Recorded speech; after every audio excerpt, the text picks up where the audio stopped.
ब्रह्मा वरुणेन्द्र रुद्रमरुतः शृण्वन्ति दिव्यैस्तवैः वेदैः साङ्गपदक्रमोपनिषदैः गायन्ति यं सामगाः ध्यानावस्थिततद्गतेन मनसा पश्यन्ति यं योगिनो यस्यान्तं न विदुसुरासुरगणा देवाय तस्मै नमः।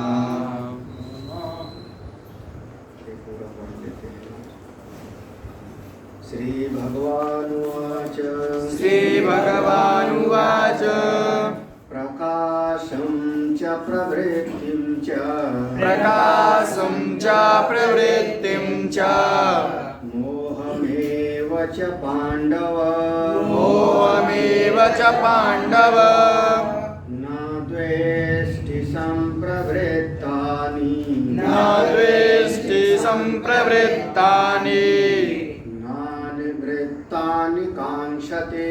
नानिवृत्तानि काङ्क्षते उदासीनवदासीनो गुणैर्यो न विचाल्यते गुणा वर्तन्त इत्येव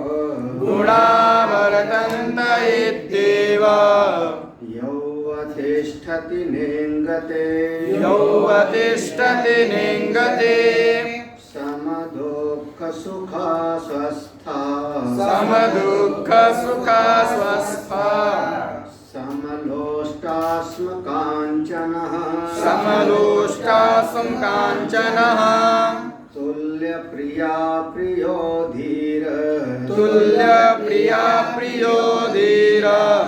तुल्यनिन्दात्मसंस्तुतिः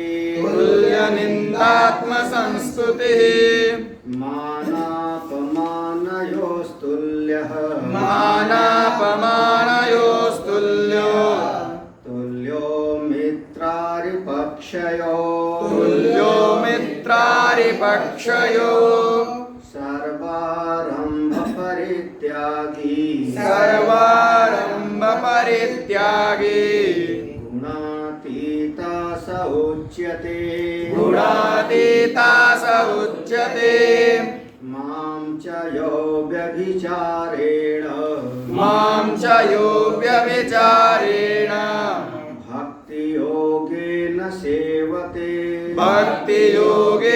सेवते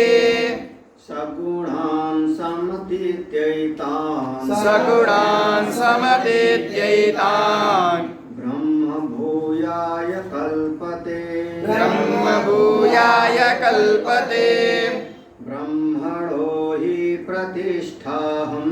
ब्रह्मणो हि प्रतिष्ठाहम् अमृतस्य व्ययस्य च शाश्वतस्य च धर्मस्य सुखस्य एकान्तिकस्य च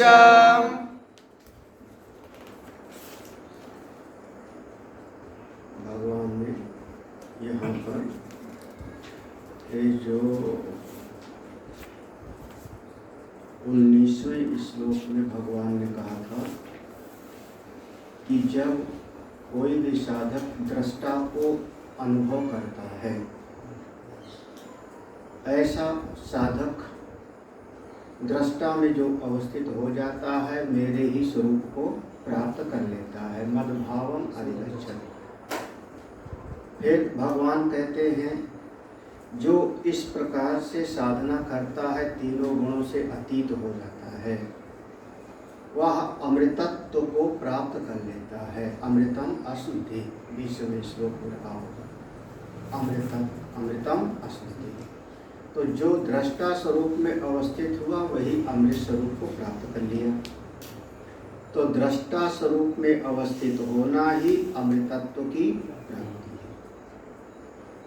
अब फिर भगवान उसी बात को कहते हैं कि जो इस प्रकार से मेरी उपासना करता है, नित्य मेरी भक्ति करता है, अव्यभिचारिणी भक्ति करता है, वह तीनों गुणों को पार करके और ब्रह्म स्वरूप को प्राप्त कर लेता है। ब्रह्म भूयाय कल्पते। अब यहाँ देखो 3 शब्द हो रहा है। वहाँ कहा दृष्टा में अवस्थित होता है, और दृष्टा में जो अवस्थित हुआ वह ब्रह्म भाव को प्राप्त कर लेता है। ऐसे कहा ना, जो दृष्टा भाव में अवस्थित होगा वो सा मद भावम सो अधिगच्छति, वो मुझको प्राप्त कर लेता है, वहाँ से मुझको प्राप्त कर लेगा। फिर जो मुझको प्राप्त कर लेगा वही अमृत स्वरूप को प्राप्त कर लेगा। यानी दृष्टा आपका अपना स्वरूप और अमृत स्वरूप, ये तीनों 3 नहीं है बल्कि 1 है। ठीक है ना। जब हम अपनी साधना करते हुए भीतर जाते हैं तो वही दृष्टा है। जो दृष्टा है वही आत्मा ब्रह्म है, और साथ ही साथ क्योंकि वही आत्मा है तो आत्मा का जन्म नहीं, मृत्यु नहीं, तो वही अमृत स्वरूप है। अब जब ऐसी भावना हो जाती है तो वो अपने आत्म स्वरूप का चिंतन नित्य निरंतर करता रहता है, अविच्छिन्न रूप से, जिसमें कोई विच्छिन्नता नहीं है, टूट नहीं है, ऐसा अपने आत्मा का चिंतन करता है, वही ब्रह्म स्वरूप है। और फिर 26वें श्लोक में भगवान कहते हैं, इस प्रकार जैसे जो चिंतन करेगा वो ब्रह्म स्वरूप को प्राप्त कर लेगा। हम देखो अब कई बातें आ गई। दृष्टा, मेरा स्वरूप, अमृत स्वरूप और ब्रह्म, ये चारों एक हो गए। जो दृष्टा है वही मद भावम सो अधिगच्छत, वही मेरा भाव है, वही भगवान है। जो भगवान है वही अमृत स्वरूप है, और जो अमृत स्वरूप है वही ब्रह्म भूयाय कल्पते 26वें श्लोक में, वही ब्रह्म स्वरूप को प्राप्त कर लेता है। तो इस प्रकार से अब यहाँ पर 4 चीजों को एक कर दिया है। जैसे आप कई बार एक ही चीज को 3-4, जो जल है वही पानी है, जो पानी है वही वाटर है, हाँ, जो वाटर है उसी को आब कहते हैं फारसी भाषा में, उर्दू भाषा में। तो अब एक ही तत्व के 4 नाम हो गए ना, जल, पानी, वाटर, आब, 4 चीज हो गए। तो एक ही चीज, अब उससे एक गिलास में एक द्रव रखा है, हमने उसको 4 नाम दे दिया, ये पानी है, ये जल है, ये वाटर है, ये आब है। इसलिए पंजाब कहा जाता है पंचधन आब, जहाँ पर 5 नदियाँ बहती हैं। आब माने जल, 5 नदियाँ बहती हैं, उस क्षेत्र का नाम हो जाता है पंजाब। कौन कौन सी नदियाँ? झेलम, चिनाब, ब्यास, राप्ती, रावी, सतलज, झेलम, चिनाब, ब्यास। तो 5 नदियाँ जहाँ बहती हैं उसका नाम हो गया पंजाब। इस तरीके से नाम रख दिया गया। तो ये अभी 4 नाम दिया गया, चारों एक ही तत्व को लक्षित कर रहे हैं। जो साधक वहाँ पहुँच जाएगा वो दृष्टा में अवस्थित हो गया, योग दर्शन कह देगा। भक्ति वाला कहेगा भगवान को प्राप्त कर लिए, यही भगवान को प्राप्त कर लिया। जो तत्व वेदता कहेगा वो अमृतत्व को प्राप्त हो गया, उसको अमृतत्व मिल गया।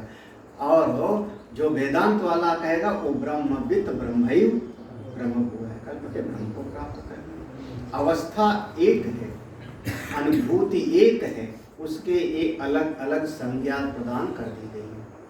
अब वही ब्रह्म परमात्मा का स्वरूप है, ऐसा कैसे कहते हो? तो ब्रह्म और भगवान में एकत्व की बात है, अलग अलग नहीं है। उस बात को अंतिम वाले श्लोक में सिद्ध करते। ये जो 4 चीजें कही भगवान ने, 4 चीजें याद रखना, दृष्टा, अमृत स्वरूप, ब्रह्म स्वरूप और ईश्वर का स्वरूप। दृष्टा भगवान का स्वरूप पाना, अमृत स्वरूप और ब्रह्म स्वरूप, ये चारों को एकता है। क्यों एकता है? चारों एक ही है। क्यों? ये 27वें श्लोक में देखो कह रहे हैं, कुत एतद इति उच्यते, कुत एतत् कुतः, क्यों ऐसा है, किस प्रकार से ऐसा आप कह रहे हो, कैसे आप इस बात को सिद्ध करोगे?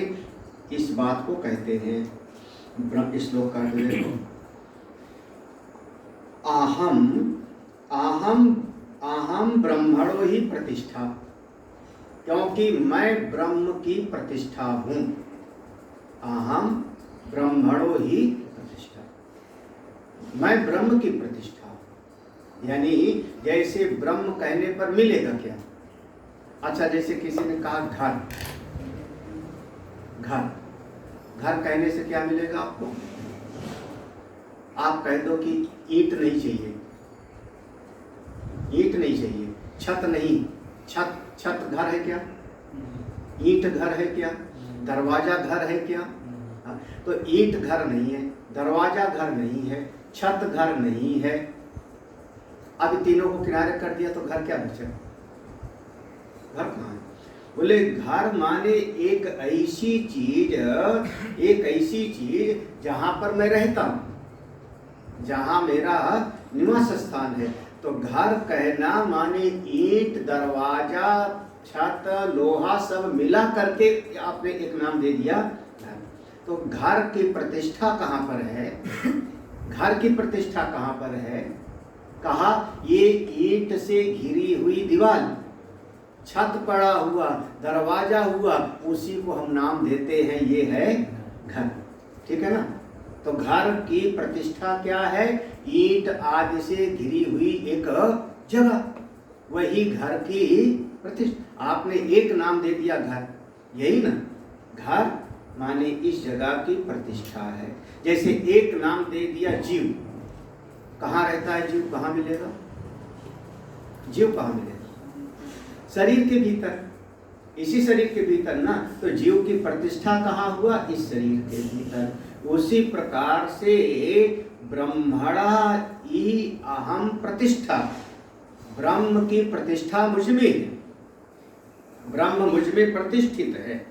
मैं ब्रह्म से अलग नहीं, ब्रह्म ही मेरा स्वरूप है, ब्रह्म मुझ में प्रतिष्ठित है।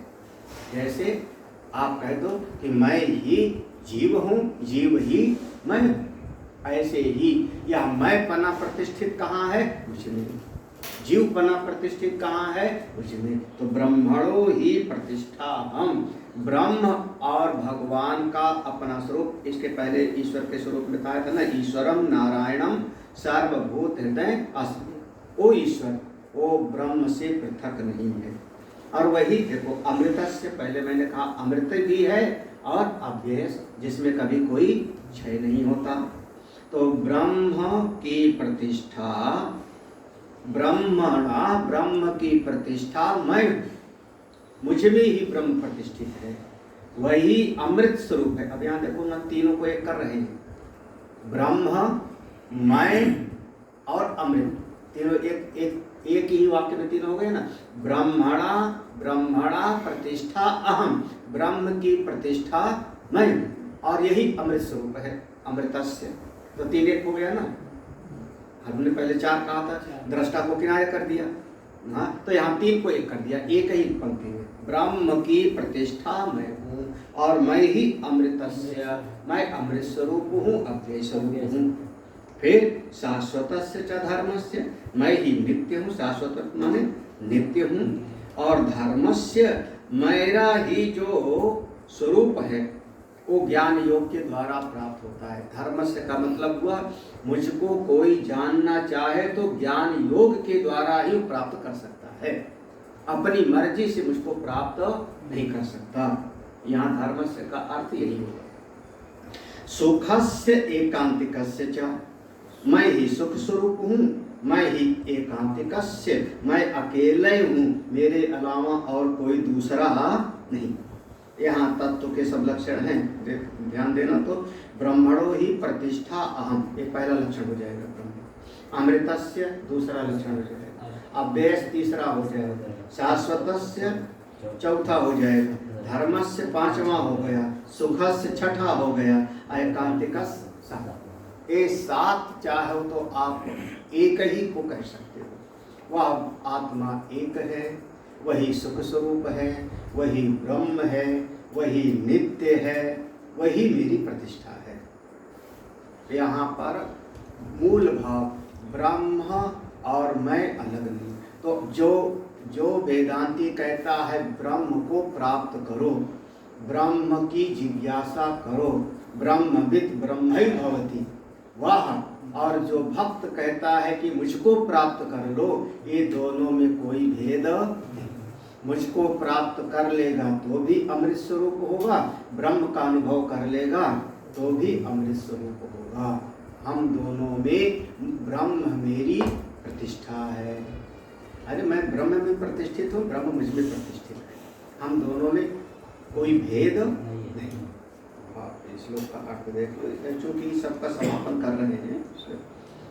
ब्रह्मण परमात्मनो ही यस्मात् प्रतिष्ठा अहम प्रतिष्ठति अस्मिन् इति प्रतिष्ठा अहम प्रत्यक आत्मा। ब्रह्मण परमात्मनो ही यस्मात् प्रतिष्ठा, ब्रह्मण ब्रह्म का, ब्रह्म की, ब्रह्म का, ब्रह्मण माने ब्रह्म का, ये षष्ठी हो गया। परमात्मना ही, परमात्मा, अब देखो ब्रह्म और परमात्मा को अलग अलग नहीं दिया, ब्रह्म ही परमात्मा है। तो परमात्मा ही यस्मात्, क्योंकि प्रतिष्ठा हूँ, ब्रह्म की प्रतिष्ठा मैं हूँ, प्रतिष्ठित, प्रतिष्ठित अस्मिन् इति प्रतिष्ठा। ये प्रतिष्ठा जो शब्द है ना, प्रतिष्ठा का भाष्य है। प्रतिष्ठा माने क्या? प्रतिष्ठित अस्मिन् इति प्रतिष्ठा। कोई वस्तु जिसमें स्थित होती है उसी का नाम होता है प्रतिष्ठा। तो ब्रह्म मुझ में प्रतिष्ठित है, ब्रह्म मुझ में अवस्थित है, ब्रह्म ही मेरा स्वरूप है। क्यों? अहम प्रत्यक आत्मा, मैं सारे प्राणियों का प्रत्यक आत्मा। प्रत्यक आत्मा माने बाहर नहीं, कहाँ पर? अपने भीतर। तो वही तो दृष्टा है। जो प्रत्यक आत्मा है वही तो दृष्टा है ना। भाई शरीर दृश्य है, इसको जानने वाला हूँ, इंद्रियां दृश्य है, उनको जानने वाला हूँ, मन दृश्य है, उसको भी मैंने जाना, बुद्धि भी दृश्य है, उसको भी मैंने जाना। तो जो जानने वाला है वो कौन हो गया? दृष्टा। तो वही दृष्टा है, वही ब्रह्म है, वही प्रत्यक आत्मा है, वही अमृत स्वरूप है। सीधा एक बात कहना चाहे यहाँ से पक्का समझना दृढ़ता से कि सब साधना में भेद है और तत्व की अनुभूति में सब जाकर के एक हो जाता है। भक्त वो कहेगा भगवान सब कुछ है, वेदांती कहेगा ब्रह्म ही सब कुछ है, जो योग दर्शन वाला होगा वो कहेगा दृष्टा में अपनी अवस्थिति हो जाना ही लक्ष्य की प्राप्ति, और यही अमृत स्वरूप है। ब्रह्म की प्रतिष्ठा मुझ में है, मैं कौन? सभी प्राणियों का प्रत्यक आत्मा, इसलिए ब्रह्म की प्रतिष्ठा मुझ में। क्या नहीं समझ आ रहा? आसान सा है। अरे सारी साधना अपनी आत्मा के लिए होती है, अपने से बाहर के लिए कोई साधना उधना नहीं होती। अपने से बाहर के लिए जो किया जाता है उसको हम कहते हैं कर्म। किसी देवता का दर्शन हो जाए, अपने से बाहर, वो कर्म है। देवता मिल जाएगा तो हम कहेंगे वरदान दे दो, आशीर्वाद दे दो। कोई लोक परलोक की प्राप्ति अपने से बाहर की है तो उसकी प्राप्ति के लिए यज्ञ आगादि कर्म करेगा। सबका सब अपने से बाहर किसी वस्तु की प्राप्ति के लिए कोई प्रयास करेगा तो उसको हम कहेंगे, पहले कहा था दृष्ट अदृष्ट, इन दोनों के लिए जो किया जाता है उसी का नाम होता है आरंभ कर्म। ऐसे आया था पहले, सर्वारंभ परित्याग। हाँ, दृष्टि श्लोक, और जो अपनी आत्मा के लिए किया गया वो तो आपकी साधना होती है। जब साधना करते हैं तो आप हो जाते हैं। अच्छा, फिर आप देखो कि दृश्य ब्रह्मणा, ये ब्रह्म का स्वरूप क्या है? अभी ब्रह्म भगवान का स्वरूप, भगवान ने कहा ब्रह्म मुझ में प्रतिष्ठित है, ब्रह्म की प्रतिष्ठा नहीं, तो भगवान और ब्रह्म में एकत्व हो गया, ठीक है ना। और प्रत्यक आत्मा कह दिया तो जो साधक है उसकी प्रत्यक आत्मा माने मेरी आत्मा से अलग नहीं है। अब देखो यही मेरी आत्मा ही ब्रह्म है और वही भगवान है। देखो तीनों एक हो गया ना। तो अब तीनों एक हो गया तो अब बताइए ब्रह्म का क्या स्वरूप है? ब्रह्म का स्वरूप यानी आत्मा का स्वरूप यानी ईश्वर का स्वरूप, और आगे का सारा ये जितना है वो उनके स्वरूप का वही लक्षण है। अब एक एक करके लक्षण देख लो। अमृतस्य अविनाशिनः, अव्ययस्य अविकारिणः, शाश्वतस्य च नित्यस्य, धर्मस्य ज्ञान योग धर्म प्राप्स्यस्य, सुखस्य आनंद रूपस्य एकांतिकस्य अव्यभिचारिणः। ये देखो सारे लक्षणों का अर्थ एक एक शब्द में कर दिया ना। अमृतस्य माने अविनाशी स्वरूप हूँ, यही मैं हूँ, यही ब्रह्म है। अव्ययस् अविकारिणा, मुझ में कोई विकार नहीं है। शाश्वतस्य माने मैं नित्य स्वरूप हूँ। धर्मस्य माने ज्ञान योग धर्म प्राप्त से, ज्ञान योग के द्वारा ही मुझ आत्मा का अनुभव कोई कर सकता है और कोई उपाय नहीं। सुखस्य आनंद रूपस्य, आनंद रूप हूँ। एकांतिकस्य, मुझ आत्मा में एकांतिकस माने कोई परिवर्तन नहीं है, व्यभिचार नहीं है। आप व्यभिचार है क्योंकि एक ही भाई, जैसे दो कुर्सी है तो कभी बच्चा इस कुर्सी पे बैठता है फिर उठ करके दूसरी कुर्सी पे बैठ गया, तो इसको क्या कह दोगे, अभी बदल लिया ना, बदल गया। अपनी आत्मा में कैसे बदलेगा, क्योंकि आत्मा तो दो है, ब्रह्म दो है नहीं, एक ही है। तो वहाँ ऐसा कोई व्यभिचार नहीं हो सकता, ऐसा कोई परिवर्तन नहीं। वो तो एक बार अनुभव हुआ बस हो गया। अब इसका पूरा का पूरा भाव है। अमृत आदि स्वभाव से परमात्मनः प्रत्यक आत्मा प्रतिष्ठा सम्यक ज्ञानेन परमात्मतया निश्चीयते तदेतद् ब्रह्म भूयाय कल्पते इति उक्तम्। देखो अमृत आदि स्वभाव से, अमृत यहाँ इस श्लोक में जो अमृत शब्द था उसके बाद कितने लक्षण दिए थे, अमृत के बाद में आदि शब्द है ना, अमृत आदि स्वभाव से, यही ब्रह्म का स्वभाव है। अमृत आदि, अमृत आदि माने अमृत अव्यय शाश्वत धर्मस्य सुखस्य, ये आदि से सब जुड़ गया। तो अमृत आदि स्वभाव से, ये अमृत आदि जो स्वभाव है किसका, परमात्मा का। अब परमात्मा कहाँ पर है, प्रत्येक आत्मा। देखो भाष्यकार छोड़ते नहीं, परमात्मा कहाँ, दूर कहाँ है, बोले प्रत्येक आत्मा अपना ही स्वरूप है और उसी में सारा जगत प्रतिष्ठित है।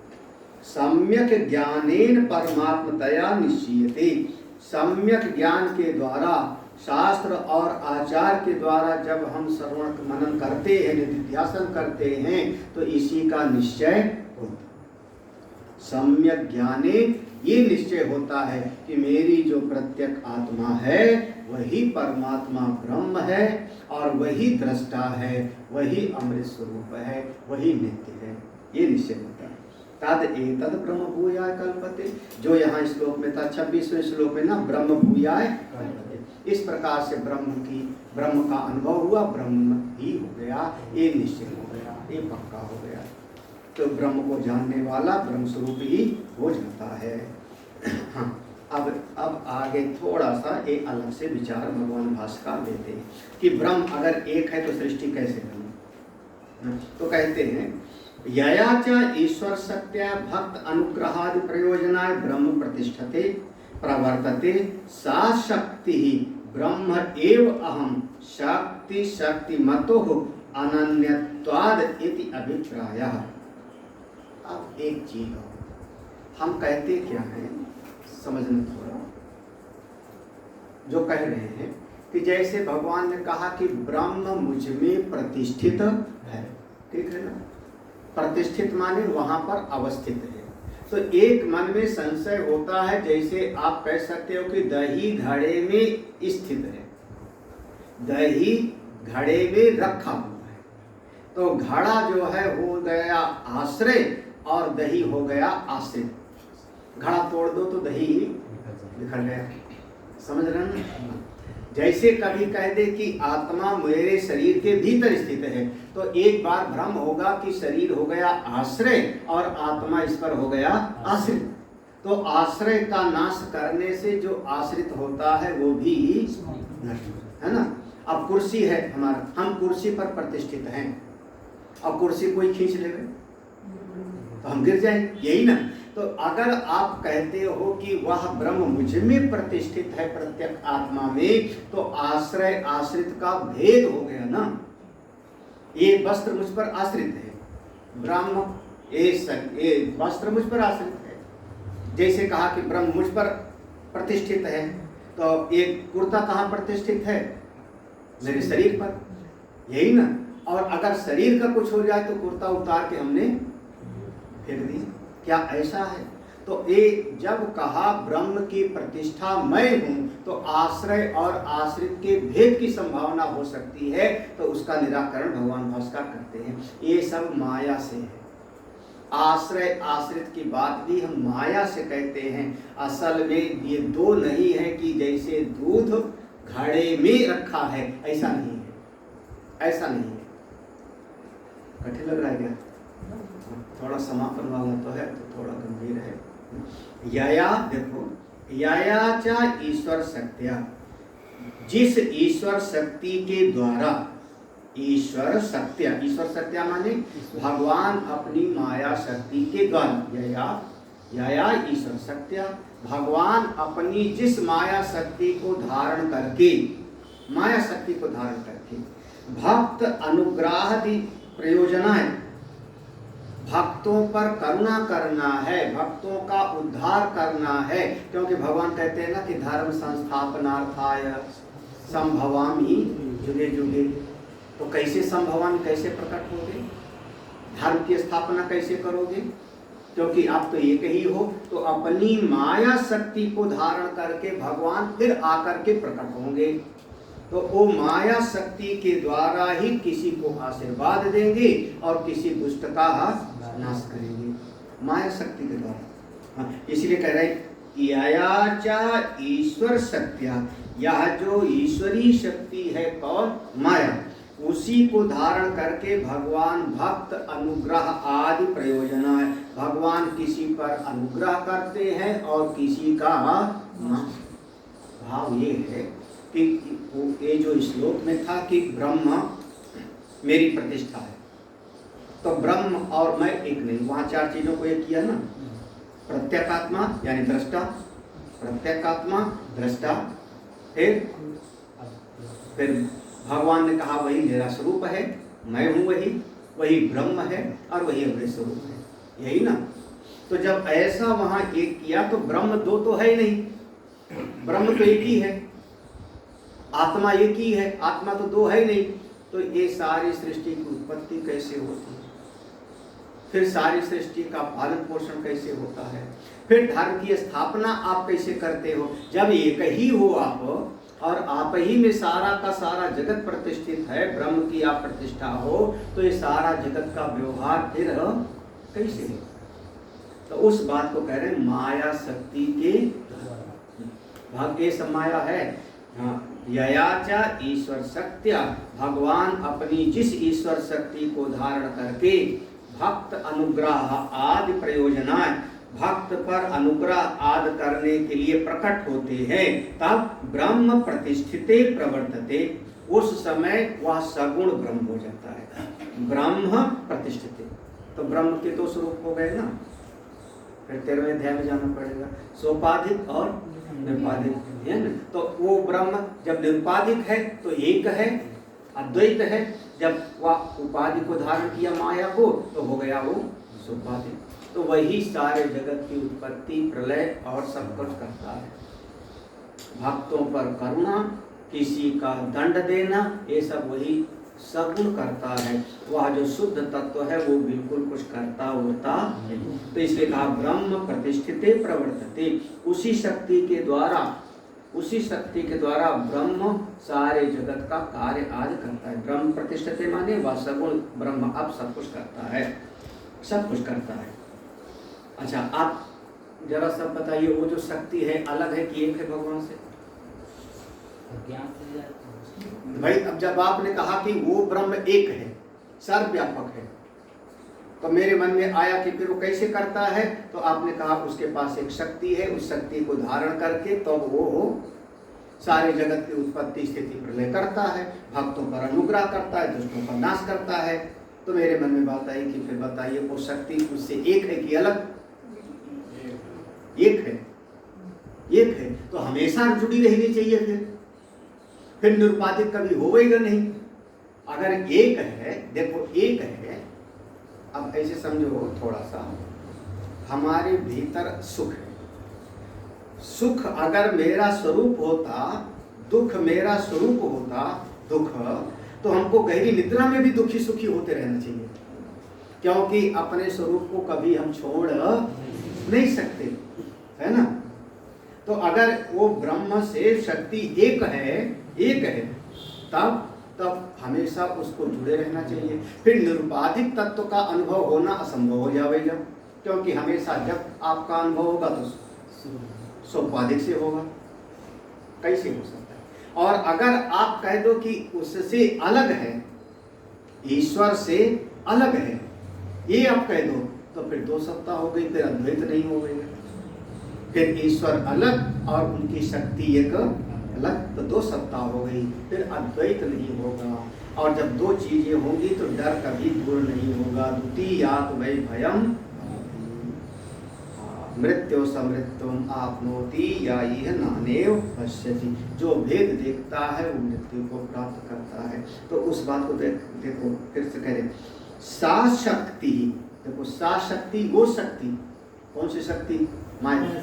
सा शक्ति ब्रह्म एव, देखो सा शक्ति ब्रह्म एव, वह शक्ति ब्रह्म ही है, उस ब्रह्म से अलग नहीं। उस ब्रह्म से वह शक्ति बिल्कुल अलग नहीं है। ब्रह्म एव अहम शक्ति शक्तिमतो। हाँ अच्छा देखना, यहाँ पर देखना आप भेद कर रहे हैं। सा शक्ति ब्रह्म एव, वह शक्ति ब्रह्म ही है, और अहम शक्तिमता, और मैं उस शक्ति को धारण करता हूँ, इसलिए मुझको आप कह सकते हो शक्तिमान।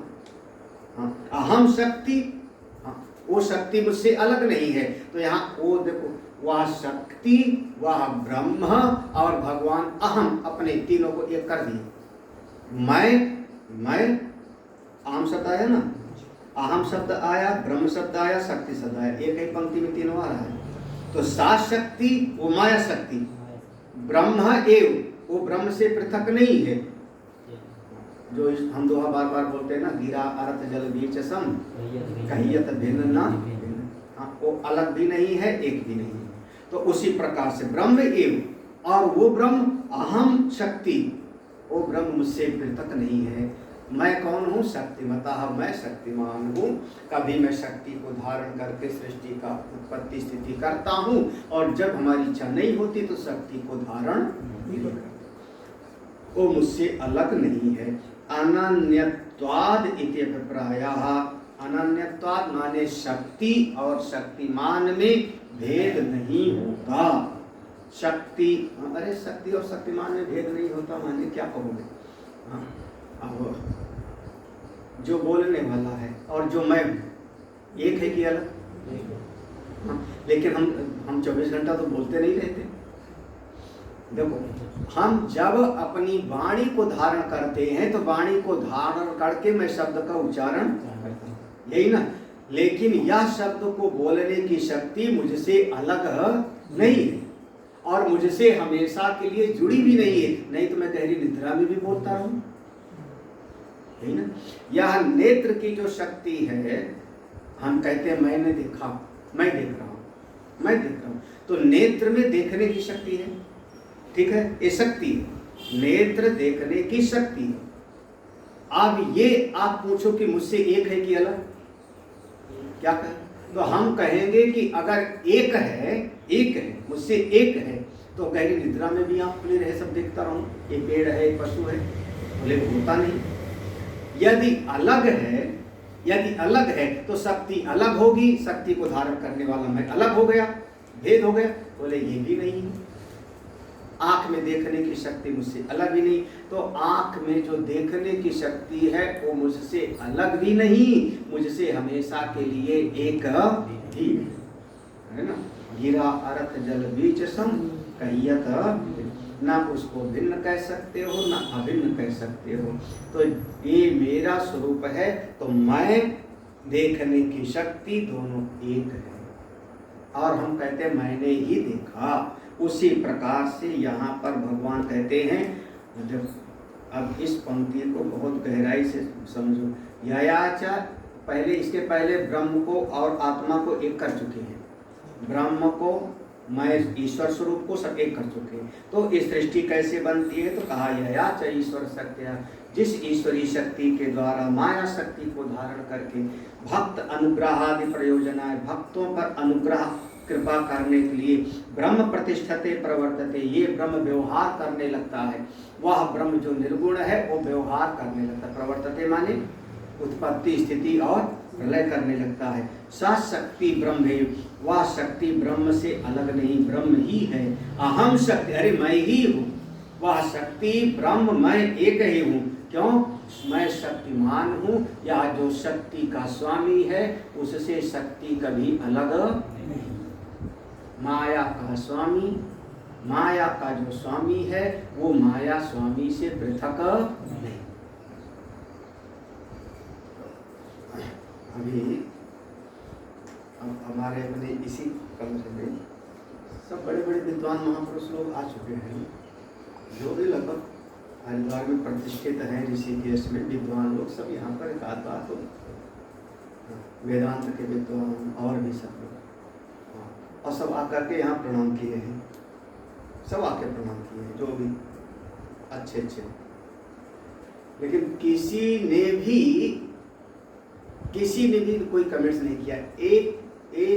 एक ने अभी कुछ दिन पहले बोला कि स्वामी जी मुस्कुरा के कि आप कन्हई को अकेले रखे हो।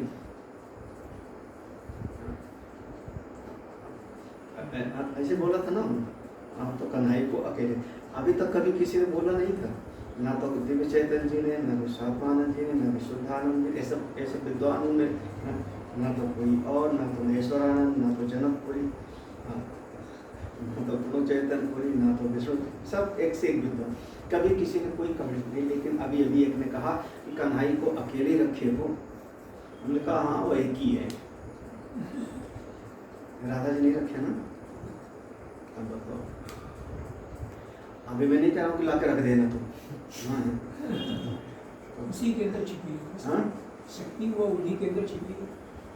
मैं कह रहा हूँ कि अच्छे अच्छे विद्वान यहाँ पर आए, प्रणाम किए, दर्शन किया, लेकिन किसी ने कोई कमेंट नहीं, क्योंकि सब, और वृंदावन वाला कोई आ जाता कथावाचक तो तुरंत बोलता, हाँ वो अधजल गगरी तुरंत बोलता ना। लखनऊ में जो श्री यंत्र है हमारा, वो हम दरवाजे पर स्थापित था ना पहले, याद है ना, चीने पर तुमने देखा था चढ़ते समय ना, श्री यंत्र पूज्य होता है, हमने वहाँ स्थापित किया। लेकिन कभी किसी ने कोई कमेंट्स नहीं किया, सब बड़े बड़े विद्वान वहाँ भी सब आए बैठे, कभी किसी ने कुछ नहीं बोला। ऐसा कैसे? क्योंकि जानते हैं फिर तो अपनी अपनी, तो ब्रह्म की शक्ति माया और ईश्वर एक कोई अलग अलग नहीं, सब में एकत्व हो गया। यहाँ सब में एकत्व का बोध करा दिया, अगर समझो तो पूरा एकत्व का बोध है ब्रह्म में। इस तत्व के ब्रह्मणो, मूल सूत्र क्या है? ब्रह्मणो ही प्रतिष्ठा, ब्रह्म की प्रतिष्ठा मैं हूँ। और इसी का आधार लेकर के भगवान भास्कर ने पूरा यहाँ पर समा दिया कि जो प्रत्यक आत्मा है, प्रत्यक आत्मा माने दृष्टा, जो प्रत्यक आत्मा दृष्टा है वही मेरा स्वरूप है और वही ब्रह्म प्रतिष्ठित है। जो प्रत्यक आत्मा है दृष्टा वही मेरा स्वरूप है, मद्भावम अधिगच्छति, वही मेरा स्वरूप है और वही ब्रह्म प्रतिष्ठित है। और जो उसका अनुभव कर लेगा वो अमृतत्व, अव्यय, शाश्वत ऐसे लक्षण लाभ हो जाते हैं। क्यों? क्योंकि उसमें कोई भेद है नहीं, एक पूरा का पूरा एकत्व का बोध हो गया, अद्वैत का प्रतिपादन है। अब इसको समझने के लिए फिर उपनिषद आदि में सब विस्तार में आएगा, यहाँ तो केवल एक सूत्र है। अच्छा, इसी को देखो, वो जो ब्रह्मणो ही प्रतिष्ठा, हम उसी को दूसरे तरीके से देखो बताए। अथवा ब्रह्म शब्द वाच्यत्वात् सविकल्पकम ब्रह्म तास्य ब्रह्मणो निर्विकल्पकः अहम एव न अन्य प्रतिष्ठा आश्रयः। देखो, अथवा दूसरी तरीके से समझ लो, आपको समझना है ना उस लाइन को, ब्रह्मणो ही प्रतिष्ठा हम, ब्रह्म की प्रतिष्ठा मैं। दूसरी तरीके से समझ लो, ब्रह्म शब्द वाच्यत्वात्, ब्रह्म शब्द से जिसका वर्णन किया जा रहा है वह सविकल्पकम ब्रह्म, सगुण ब्रह्म, सोपाधिक ब्रह्म। यहाँ पर सोपाधिक ब्रह्म है। तो यहाँ पर जब व्यवहार में हम कहते हैं कि ब्रह्मविद, ब्रह्म को जानो, ब्रह्म को जानो, यही कहते हैं ना, अथातो ब्रह्म। तो निरुपाधिक का कोई जिज्ञासा नहीं होती, निरुपाधिक को पाने के लिए कोई प्रयास नहीं होता, क्योंकि अपने स्वरूप है। तो जब ये सब चीजें कही जाती हैं तो हमेशा सोपाधिक को आधार बना के कहा जाता है। तो ब्रह्म शब्द वाच्यत्व, ब्रह्म शब्द से जो कहा जाता है वो सविकल्पक ब्रह्म को ही कहा जाता है। जहाँ भी ब्रह्म शब्द का ज्यादा व्यवहार किया जाएगा, जैसे कहें कि ब्रह्म की जिज्ञासा करो, ब्रह्म तत्व को पाओ, ब्रह्म को जान लो, ब्रह्मविद, तो वहां पर किसको कहा जा रहा है? सोपाधिक। क्यों कहा जा रहा है ऐसा सोपाधिक को? क्योंकि एक साधक बन रहा है ना, एक साधक हुआ, उस साधक को उपदेश दिया जा रहा है कि तुम ब्रह्म को जानो। तो अभी तो भेद बना के उपदेश दिया जा रहा है ना, कि साधक के सामने एक लक्ष्य है। तो कौन साधक कौन हुआ? अविद्या उपहित, अविद्या उपहित चेतन जीव हो रहा है ना, वही साधक है। तो वो कौन हो गया? माया उपहित चेतन हो गया, सोपाधिक वाला हो गया। और जब ये जान लेगा तत्व का, तब जब जान लेगा तो तस्य ब्रह्मणो निर्विकल्प, तो उस समय वो निर्विकल्प ब्रह्म में, निरुपाधिक ब्रह्म में अवस्थित हो जाएगा। नहीं क्लियर होगा? जैसे व्यवहार की बात हुई, व्यवहार में हमने कहा कि तुम साधना भजन करो, ध्यान करो, ध्यान करो। शिष्य ने पूछा ध्यान करने से क्या होगा, ध्यान करने से क्या होगा? तो आचार्य ने कहा ध्यान से ब्रह्म तत्व का अनुभव, ऐसे कहा ना, ध्यान से ब्रह्म तत्व का अनुभव होता है। श्रद्धा भक्ति ध्यान योगा आवही, ध्यान से ब्रह्म तत्व का अनुभव, ऐसा कह दिया, ऐसा कहा जगह जगह पर। तो यहाँ जब कहा कि ध्यान से ब्रह्म का अनुभव होगा, तो कौन से ब्रह्म को कहा जा रहा है? मतलब मैं साधक हूँ, ध्यान करने वाला ना, तो जीव बन गया ना। मैं साधक हूँ तो जीव ही तो साधना करेगा। वही क्षेत्रज्ञ जब अविद्या से उपैठ हुआ तो जीव ही तो साधना करेगा। तो जब जीव बना तो ईश्वर की उपाधि हो गई अलग से ना। तो जब जीव साधना करेगा तो किसकी साधना? बोले वह जो सोपाधिक ब्रह्म है उसी का ध्यान करेगा। अन्यथा निरुपाधिक तत्व से तो वह ध्याता और ध्यान करने वाला और ध्येय सब कोई है नहीं, वहां तो त्रिपुटी नहीं है, प्रमाता प्रमेय प्रमाण की त्रिपुटी नहीं है वहां पर। तो निरुपाधिक में ध्यान क्या करेगा? निरुपाधिक में पूजा किसकी करेगा? निरुपाधिक में जिज्ञासा करेगा। तो सोपाधिक में ही व्यवहार होता है। थोड़ा सा ध्यान, सोपाधिक जब जीव है तो ईश्वर है, सीधा सीधा। हाँ, जीव है, हमने पहले कहा ना, व्यष्टि है तो समष्टि है, व्यष्टि है तो समष्टि है ना। तो जीव है तो ईश्वर है। ईश्वर माने कौन? सोपाधिक, शक्ति वाला। और यह जीव और ईश्वर दोनों का जो अधिष्ठान है वो ब्रह्म है, निरुपाधिक। भाई बूंद है तो समुद्र, बूंद है तो समुद्र है। बूंद माने जीव और समुद्र माने ईश्वर, क्योंकि वो बहुत व्यापक है, असीम है। तो बूंद है एक बूंद शुद्ध सीमित, तो बूंद हो गई जीव और समुद्र हो गया ईश्वर। और बूंद और समुद्र दोनों किसमें प्रतिष्ठित है? जल में। इतनी सी बात है, नहीं समझ अभी? बूंद और समुद्र दोनों जल ही तो है। तो दोनों का मूल तत्व क्या हुआ? जल। समुद्र मान लीजिए। तो जब हम कहते हैं यह बूंद है तो इसका मतलब समुद्र सामने आ गया। तो जैसे हम कहते हैं मैं पूजा करने वाला हूँ, मैं ध्यान करने वाला हूँ, मैं ब्रह्म की उपासना कर रहा हूँ, मैं ब्रह्म तत्व को पाने के लिए जा रहा हूँ, तो ये व्यवहार में सोपाधिक ब्रह्म का ही वर्णन होता है।